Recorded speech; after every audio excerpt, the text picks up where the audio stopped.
Hello दोस्तों, आपके अपने चैनल एसजी नॉवल वर्ल्ड में आप सबका स्वागत है। ऐसे ही रोचक स्टोरी के लिए चैनल को सब्सक्राइब जरूर कर लीजिए। आइए अब एपिसोड कंटिन्यू करते हैं।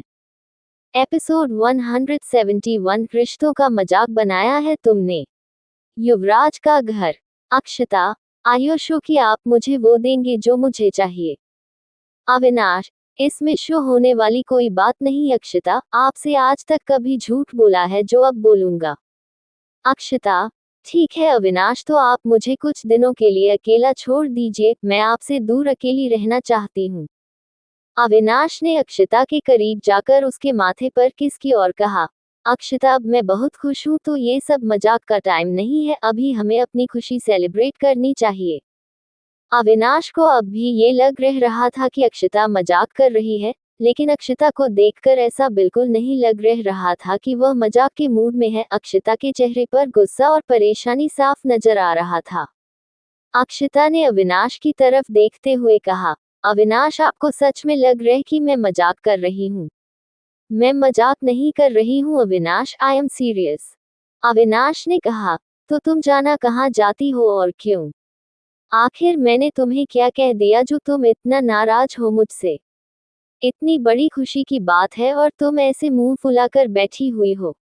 अक्षता, आपके लिए खुशी की बात है अविनाश, लेकिन क्या आप बता सकते हैं मुझे कि कितने दिन पहले आपने मेरे पास बैठकर मुझे दिल की बातें की या मेरे साथ टाइम बिताया? कब मुझे बाहर लेकर गए थे या मेरे लिए कुछ और किया? उद्धरण चिन्ह। अविनाश, तुम भी जानती हो अक्षता, नाना जी की तबीयत खराब थी, तभी हम बिजी थे, और अब उनकी की मौत के बाद नानी जी का भी तो ख्याल करना है ना। तुम ये सब बातें कब से करने लगी? उद्धरण चिन्ह डॉट। उनमें तो तुम्हारी जान बसती है ना। उद्धरण चिन्ह। अक्षता, मैं यह नहीं कह रही हूँ अविनाश कि आप उन लोगों का ख्याल ना रखें या सिर्फ मेरा ख्याल रखें, लेकिन सिर्फ ये कह रही हूँ कि उन लोगों के साथ मुझे भी तो थोड़ा टाइम चाहिए ना। उद्धरण चिन्ह डॉट। अभी सिर्फ 3 महीने हुए हैं हमारी शादी को और आप अभी से ये सब। उद्धरण चिन्ह। अविनाश गुस्से से बैठ से उठा और अपने हाथों की मुट्ठी बंद करते हुए अक्षता की तरफ देखा और जोर से कहा, आखिर मैंने ऐसा कर भी क्या दिया है जो तुम इतना नाराज हो रही हो? तुम भी जानती थी कि टाइम नहीं था इन दिनों मेरे पास। आखिर तुम चाहती क्या हो मुझे ये बताओ। अक्षता ने गुस्से से बैठ से उठकर अविनाश के पास आते हुए जोर से चिल्लाते हुए कहा, सुनना चाहते हैं ना आप कि मैं क्या चाहती हूँ?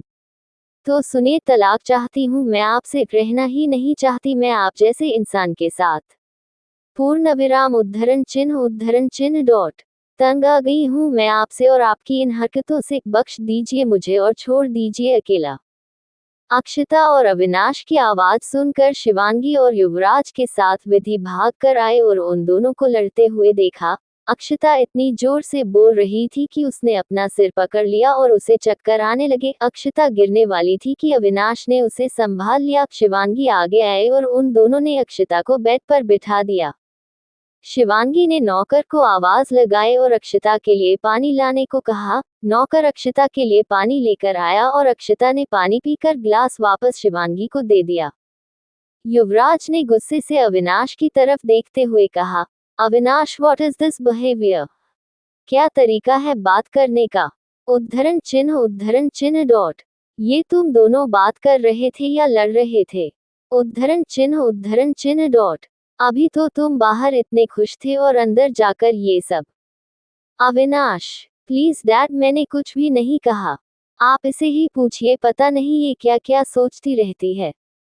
अक्षता ने अपने सर को पकड़ते हुए कहा, मैं क्या सोचती रहती हूँ अविनाश की, सब आपकी वजह से ही सोच रही हूँ मैं।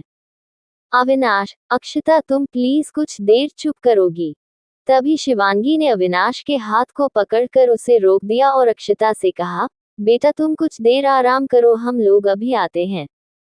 शिवांगी विधि से, विधि तुम कुछ अक्षता के पास बैठोगी, मैं अभी आती हूँ 5 मिनट में। शिवांगी अविनाश का हाथ पकड़कर उसे कमरे से बाहर लेकर आए और विधि वही अक्षता के पास बैठ गई। अक्षता का दिमाग जैसे फटा जा रहा था और उसने दोनों हाथों से अपना सर पकड़ा हुआ था। युवराज वही अक्षता और विधि के पास खड़ा था। विधि युवराज से कोई बात नहीं कर रही थी।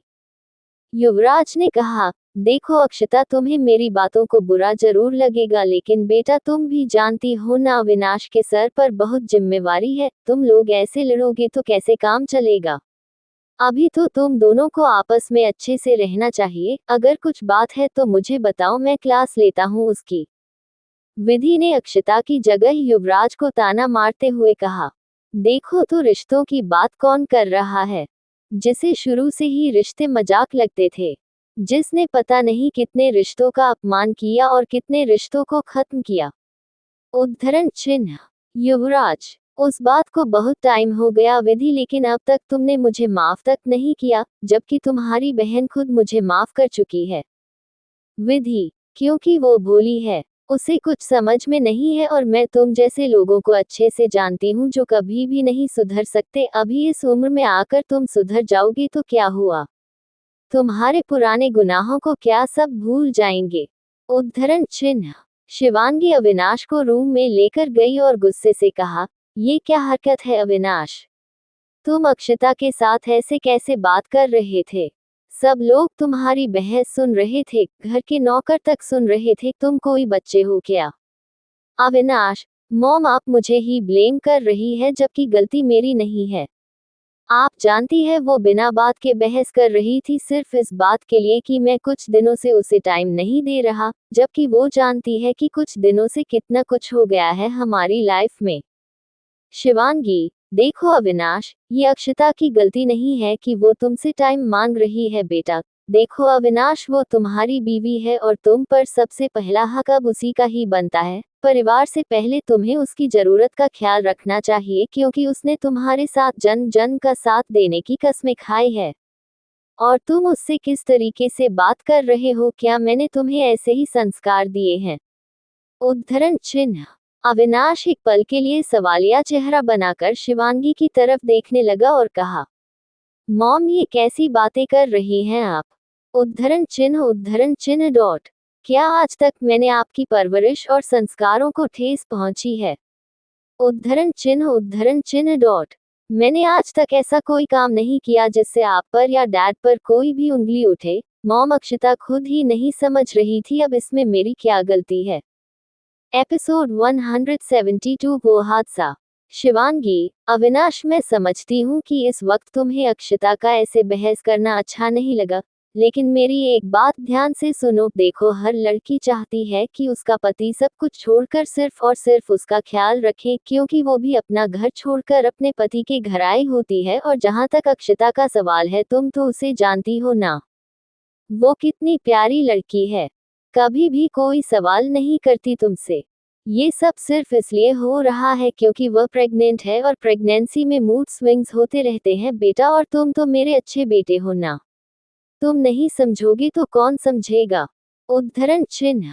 अविनाश शिवांगी की बातों को गौर से सुन रहा था। वो शिवांगी की हर बात को समझ रहा था। अविनाश को भी रिलायस हो रहा था कि अक्षता को उसने कुछ ज्यादा ही गुस्से में बोल दिया। थोड़ी गलती तो अविनाश की भी थी ना, कि उसने काफी दिनों से अक्षत को टाइम तक नहीं दिया, जबकि वो जानता था कि अभी कुछ महीने ही नहीं हुए हैं उन दोनों की शादी को, अभी उन्हें एक साथ वक्त बिताना चाहिए। लेकिन अविनाश भी मजबूर था, घर में इतना कुछ एक साथ हो गया तो उसे खुद को संभालने और जिम्मेदारी संभालने से मौका ही नहीं मिला कि वह अक्षता के साथ बैठकर कुछ पल आराम से बातें करें।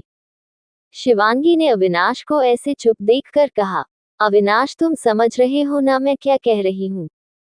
अविनाश, हाँ मैं अच्छे से समझ रहा हूँ mom, I am so sorry mom, मुझे अक्षता से ऐसे चिल्लाकर बात नहीं करनी चाहिए थी, मुझे खुद समझना चाहिए था कि मेरी भी गलती है। लेकिन आप चिंता मत कीजिए, मैं उससे बात करके उसे मना लूंगा और सब सही कर दूंगा। शिवांगी ने अविनाश की गाल पर प्यार से हाथ फेरा और कहा, मुझे तुमसे यही उम्मीद है बेटा, और वैसे भी मेरा बेटा बहुत समझदार है, ये तो मैं अच्छे से जानती हूँ। अविनाश ने शिवांगी को गले से लगा लिया और कहा, मॉम आप बहुत अच्छे हैं सच में। नहीं तो मेरी और अक्षता का झगड़ा शायद बहुत बढ़ जाता है, और वह भी बिना किसी बात के। आपने मुझे समझाया, आप शुरू से मेरे लिए मेरी सुपर मॉम रही है और रहेंगी।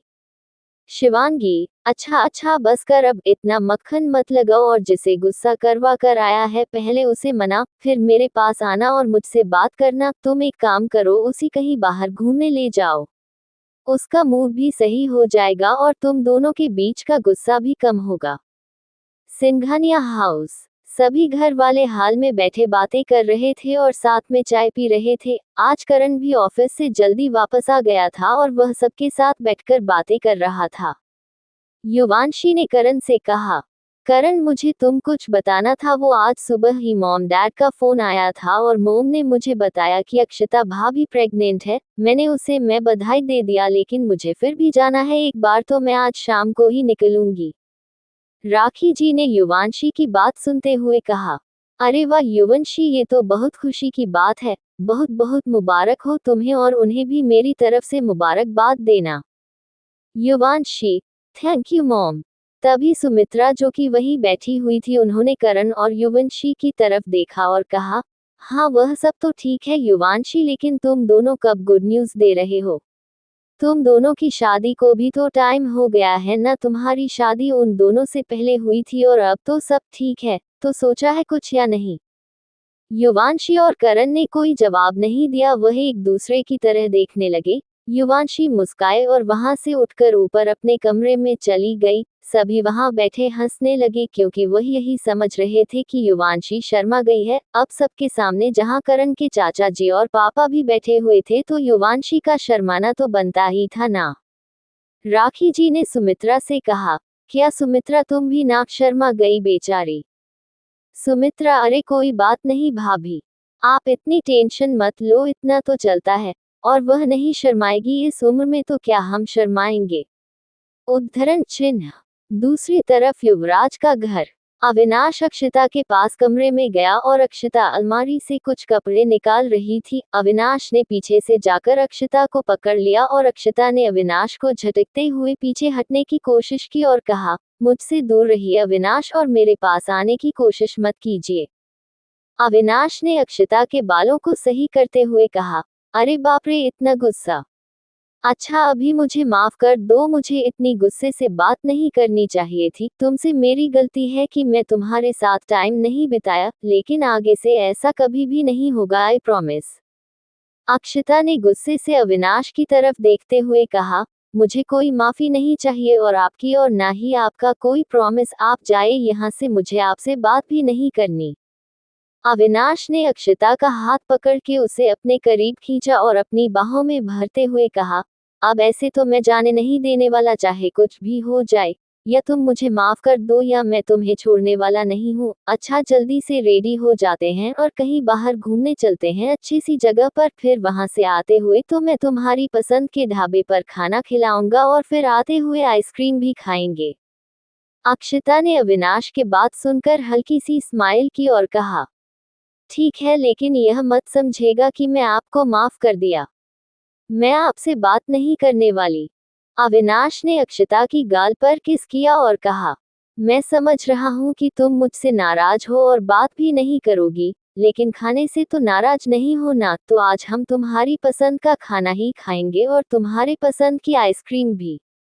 अक्षता अविनाश मुस्कुराने लगे और अक्षता जल्दी से रेडी होने लगी। दोनों घर से निकले और पहले दोनों ने मूवी देखी, उसके बाद अविनाश ने अक्षता को काफी सारी शॉपिंग भी करवाई। अक्षता के बार बार मना करने पर भी अविनाश से काफी कुछ खरीदवा दिया। वहां से वापस आते हुए दोनों ने अक्षता के पसंद वाले ढाबे पर खाना खाया और आइसक्रीम खाने के लिए एक जगह रुक गए।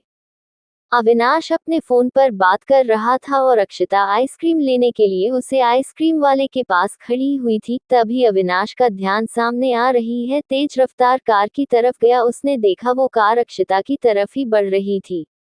अविनाश ने चिल्लाते हुए अक्षता को आवाज लगाई, अक्षता पीछे देखो। एपिसोड 173, मुझे अभी प्रेग्नेंट होना है। अक्षता पीछे मुड़कर देखती, उससे पहले ही कार उसके बहुत ज्यादा करीब आ चुकी थी। इससे पहले कि अविनाश भागकर अक्षता के पास पहुंचता, अक्षता ने डरते हुए अपनी आंखें बंद कर ली और तभी किसी ने अक्षता का हाथ पकड़कर उसे सड़क से नीचे खींच लिया। वो कर वहां से तेज रफ्तार में निकल गई और अविनाश जल्दी अक्षता के पास पहुंचा। अक्षता ने जब महसूस किया कि वह बच गई है, उसे कुछ नहीं हुआ, तो उसने अपनी आंखें खोली। उसे बचाने वाला कोई और नहीं बल्कि एक औरत थी जिसे अपना चेहरा मास्क से ढका हुआ था। अविनाश ने जल्दी से आकर अक्षता को गले से लगा लिया और अक्षता ने भी अपनी आंखें बंद कर ली। वह दोनों बहुत ही घबरा गए थे क्योंकि आज एक बहुत बड़ा हादसा होने से टल गया था। अविनाश ने अक्षता से कहा, तुम ठीक तो हो ना? कुछ हुआ तो नहीं तुम्हें? अक्षता ने अविनाश की तरफ देखा और घबराते हुए कहा, हाँ मैं ठीक हूँ अविनाश, इनकी वजह से आज मैं बच गई, वरना आज पता नहीं क्या हो जाता। अक्षता ने सामने खड़ी औरत की तरफ इशारा किया। उसे औरत ने अपना मास्क उतारा तो वह कोई और नहीं बल्कि स्मिता ही थी। जबकि अविनाश और अक्षता उसे नहीं जानते थे, लेकिन स्मिता के चेहरे पर एक स्माइल दिख रही थी। अक्षता ने उसे औरत की तरफ देखकर उसका हाथ पकड़ा और कहा, थैंक यू सो मच, मैं आज आपकी वजह से मेरी जान बच गई और मेरे होने वाली बच्चे की भी। अगर आज अपना होती तो पता नहीं क्या हो जाता। मैं बहुत डर गई थी, आपकी वजह से बहुत बड़ा हादसा होने से टल गया। अविनाश सामने आया और कहा, अक्षता ठीक कह रही है मैम, हमें समझ नहीं आ रहा आपका शुक्रिया कैसे अदा करें। भगवान ने आपको फरिश्ते के रूप में हमारे लिए ही भेजा है। स्मिता ने अक्षता से कहा, कोई बात नहीं बेटा, इसमें कोई बड़ी बात नहीं है। अगर मेरी जगह कोई होता तो वो भी यही करता। अक्षता ने स्मिता को गले से लगा लिया। स्मिता को गले से लगाते ही अक्षता को कुछ अजीब सा महसूस हुआ। उसे ऐसा स्मिता से एक अजीब सा अपनापन महसूस हुआ। स्मिता ने उसे पीछे हटाते हुए कहा, तुम अपना और अपने बच्चे का ख्याल रखो। अविनाश और अक्षता वहां से उसे फिर से थैंक यू बोलकर निकल गए। स्मिता ने उन्हें जाते देखकर कहा, तुम दोनों को क्या लगता है कि मैंने तुम्हारी जान बचाई है? बेवकूफ हो तुम सब। अब मेरा प्लेन शुरू होने वाला है, तुम दोनों के करीब आकर अपना मकसद पूरा करने का। स्मिता वहां से निकल गई। दूसरी तरफ अविनाश और अक्षता कार से घर जा रहे थे। अक्षता ने अविनाश के कंधे पर सिर रखा हुआ था। उसने अविनाश से कहा, मुझे अभी भी बहुत डर लग रहा है अविनाश।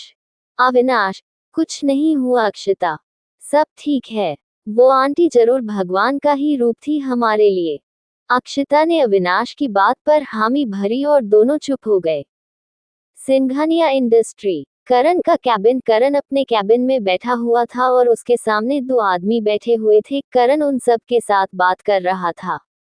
करण ने कहा, देखिए मिस्टर रावत, हम मानते हैं कि आप पहली बार हमारे साथ डील कर रहे हैं, लेकिन आई एम श्योर आपको निराश नहीं होने देंगे। आप अगर चाहे तो हाँ करके हम बात आगे बढ़ा सकते हैं, नहीं तो हम आपको फोर्स नहीं कर रहे।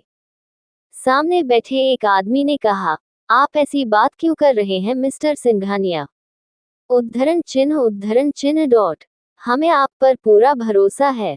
हम कई कंपनी से बात कर चुके हैं, पर हम अच्छे से जानते हैं कि आप सबसे बेस्ट है और आपके प्रोडक्ट भी। करण से बात करके उन लोगों ने डील पक्की की और वहां से चले गए। तभी करण का फोन बजने लगा। करण ने देखा कि युवांशी का फोन आ रहा है तो उसने फोन उठाया और कहा, आज इतनी जल्दी हमारी याद कैसे आ है हमारी रेड रोज को? सामने से युवांशी ने बिना कोई और बात किए करण से कहा, करण मुझे बेबी चाहिए अभी और आज। करण जो कि पानी पीने वाला था, उसके मुंह से पानी बाहर आ गया और उसने कहा, क्या कहा तुमने, एक बार फिर से कहना। युवांशी, तुम्हें सुनाई नहीं देता क्या? मुझे बेबी चाहिए, कहीं से भी लाकर दो मेरा अपना बेबी। करण, अगर ये बात है तो मैं घर आ जाता हूँ और 9 महीने के बाद बेबी तुम्हारे हाथों में होगा। मैं बस 10 मिनट में आ रहा हूँ, तुम रेडी रहना। युवांशी, नहीं बिल्कुल भी नहीं, मैं इतना वेट नहीं कर सकती, मुझे आज ही बेबी चाहिए। 9 महीने बहुत है, आई कांट वेट। करण, क्या बात कर रही हो यार? बच्चा है या कोई गुब्बारा जो तुम्हें कहीं से खरीद कर ला दूं मैं? एपिसोड 175। अविनाश और अक्षता की बेटी ही होगी। युवंशी ने गुस्से से करण की बात का जवाब देते हुए कहा, मुझे तुम्हारी कोई बात नहीं सुननी, मुझे बस मैं जितना कहा है वही चाहिए। मुझे आज की आज बेबी चाहिए, वह भी मेरा, तुम कहीं से भी ला कर दो। करण, अच्छा ठीक है युवांशी, अभी मजाक बहुत हो गया, मुझे काम है, मैं फोन रखता हूँ। तुम्हें अगर कोई इम्पोर्टेंट बात हो तो बता देना, वरना ये सब मजाक घर आने के बाद भी कर सकते हैं। युवांशी, हाँ तुम्हें तो मेरी हर बात मजाक की लगेगी, भाड़ में जाओ तुम, मुझे नहीं बात करनी कोई भी तुमसे तो कोई उम्मीद रखना ही बेकार है, मैं खुद कहीं से अरेंज कर लूंगी अपने लिए बेबी। करण, अच्छा ठीक है, अगर तुम्हें मिल जाए तो मुझे भी बता देना, मैं भी देखूं कहाँ से अरेंज कर रही हो, तुम किसी का चोरी उठाकर ला रही हो या कहीं से पैसे देकर। युवांशी, उसे तुम्हें क्या, मैं कहीं से भी लेकर आऊं, अब यह मेरा काम है, मैं फोन रखती हूँ, अभी मुझे बहुत कोई काम करना है, तुम अपना काम करो। करण ने फोन रख दिया और मुस्कुराते हुए खुद से कहा, इस लड़की का मुझे कुछ समझ में नहीं आता, एकदम पागल है, ये बच्चों की तरह हरकतें करती है, लेकिन कोई बात नहीं, जैसी भी है तो मेरी ही ना। युवराज का घर, शाम का टाइम है। अक्षता बाहर हाल में सोफे पर बैठी हुई स्वेटर बना रही थी। ये स्वेटर किसी छोटे बच्चे के लिए लग रहा था। घर में कोई और नजर नहीं आ रहा था। अक्षता अकेली बैठी खुद से बातें कर रही थी और साथ साथ वह स्वेटर बना रही थी। अक्षता ने मुस्कुराते हुए खुद से कहा, देखो बेबी, मम्मा आपके लिए स्वेटर बना रही है, जब आप बाहर आओगे तब बहुत ठंड होगी ना, तो यह आपके काम आएगा, लेकिन अभी तो बहुत टाइम है, इसीलिए मैंने अभी से सारी तैयारी शुरू कर देनी है, ताकि मेरे बेबी को किसी चीज की कमी ना हो, उसकी मॉम दुनिया के सबसे बेस्ट मॉम बनकर दिखाएंगी। तभी पीछे से अविनाश की आवाज आई, और आपके डैड इस पूरे वर्ल्ड के बेस्ट डैड बनकर दिखाएंगे। अक्षता ने पीछे देखा तो अविनाश खड़ा था, उसने हाथ में अपने ऑफिस का बैग पकड़ा हुआ था, वो अभी अभी ऑफिस से आया था। अक्षता ने उठते हुए कहा, आप कब आए, पता ही नहीं चला, आपका काम हो गया अच्छे से ऑफिस में। उद्धरण चिन्ह डॉट, पानी लाऊं आपके लिए, उद्धरण चिन्ह। अविनाश अक्षता के पास आकर सोफे पर बैठ गया और उसकी गोद में सिर रखते हुए लेट गया। अक्षता ने इधर उधर देखते हुए कहा, अविनाश, सारे नौकर घर पर है, कोई देख लेगा तो क्या सोचेगा, आप प्लीज उठ जाओ यहाँ से और जाकर फ्रेश हो जाए, मैं आपको आपके लिए कुछ खाने को लगवाती हूँ। अविनाश ने अक्षता को रोकते हुए उसे उठने नहीं दिया और उसकी आंखों में देखते हुए कहा, बहुत ज्यादा चालाक हो गई है आप अक्षता, मैं सब समझ रहा हूँ आपकी चालाकी। अक्षता ने हैरानी से अविनाश की तरफ देखा और कहा, लेकिन मैंने क्या किया अविनाश, मतलब मैं समझी नहीं, आप किस चालाकी की बात कर रहे हैं। मैं तो बस आपके लिए खाना लगवाने की बात कर रही थी, अब थक गए होंगे इसलिए। अविनाश, हाँ तो जैसे आप कुछ जानती नहीं, मुझे सब समझ आ रहा है कि आप अकेले अकेले मेरी बेटी के साथ बैठी बातें करते रहती हैं और उसे मेरे खिलाफ भड़का कर अपनी साइड कर लेंगी, ताकि जब वह इस दुनिया में आए तो वह आपकी टीम में आ जाए और मैं अकेला रह जाऊं, आप दो और मैं अकेला, ये तो बहुत नाइंसाफी है ना। अक्षता ने मुस्कुराते हुए अविनाश की तरफ देखा और फिर कुछ सोचते हुए कहा, हाँ तो ये तो होगा ही ना, जब मेरा बेबी आ जाएगा तो पूरा ध्यान मैं उसे पर ही दूंगी और आपको कौन ही पूछेगा। वैसे भी आपको फुर्सत ही कहाँ है अपने काम से कि कभी अपने बच्चे और बीवी पर भी थोड़ा ध्यान दे दो। अविनाश, देखा बेबी, आपकी मोम ऐसी बातें करके आपको मेरे खिलाफ सच में भड़का रही है, लेकिन हम चिंता मत करो, जब आप पापा के पास आ जाओगे फिर हम बिल्कुल ऑफिस नहीं जाएंगे, सिर्फ और सिर्फ अपनी बेटी के पास टाइम स्पेंड करेंगे बहुत दिनों तक। अक्षता, ये बहुत गलत बात है अविनाश, मेरे साथ तो कभी ऐसे बैठकर टाइम स्पेंड करने में आपको टाइम होता ही नहीं है, और जो अभी तक आया भी नहीं उसके लिए टाइम निकालने की बातें भी होने लगी। ठीक है, तो आप सिर्फ और सिर्फ इसी से बातें कीजिएगा और जब तक ये आएगा नहीं तब तक मेरे पास भी मत आना। अक्षता वहां सोफे से उठ गई और जाने लगी, तभी अविनाश ने जल्दी से उठकर उसका हाथ पकड़कर उसे रोक लिया और जल्दी से अक्षता के पास आकर उसे बाहों में भरते हुए कहा, आई एम सो सॉरी अक्षता, मेरा मकसद आपको हर्ट करना नहीं था, मैं तो बस ऐसे ही अपनी बेटी के लिए कह गया, लेकिन आप जानती हैं मैं आपसे ज्यादा प्यार किसी को नहीं करूंगा, ना ही हमारी बेटी को, आई प्रॉमिस उसकी जगह दूसरे पर होगी, आपसे पहले नहीं। अक्षता, और आपकी बार बार बेटी बेटी क्यों कहते हैं अविनाश? आपको किसने कहा कि हमें बेटी होगी? उद्धरण चिन्ह डॉट। बेटा भी तो हो सकता है ना? उद्धरण चिन्ह। अविनाश: जी नहीं, मुझे सिर्फ और सिर्फ बेटी चाहिए, आपकी जैसी क्यूट, समझदार और मासूम सी बेटी। बेटे के बारे में हम बाद में सोच लेंगे, अभी बहुत टाइम है। अक्षता ने शर्माते हुए अविनाश के सीने पर मुक्का मारा और कहा, बहुत बेशर्म हो गए हैं सच में अविनाश, लेकिन मैं आपको बता दूं कि पहले बेटा ही होगा क्योंकि मुझे बेटा चाहिए। अविनाश: हाँ तो देखते हैं किसकी बात सुनी जाती है। अक्षता: मैं माँ हूँ तो मुझे तो सब पता होगा ना कि मेरे अंदर बेटा है बेटी। मैं आपको बता रही हूँ कि हमें बेटी नहीं बेटा ही होगा। अविनाश: हाँ तो आप बहस करती रहिए, लेकिन मैं भी तो बाप हूँ ना। मैं गारंटी के साथ कह रहा हूँ अविनाश और अक्षता की एक प्यारी सी सुंदर सी बेटी ही होगी। बाकी का नेक्स्ट एपिसोड नेक्स्ट पार्ट में कवर करेंगे। कहानी को लाइक शेयर कमेंट जरूर करें और प्लीज लाइक भी जरूर करें। Thank you.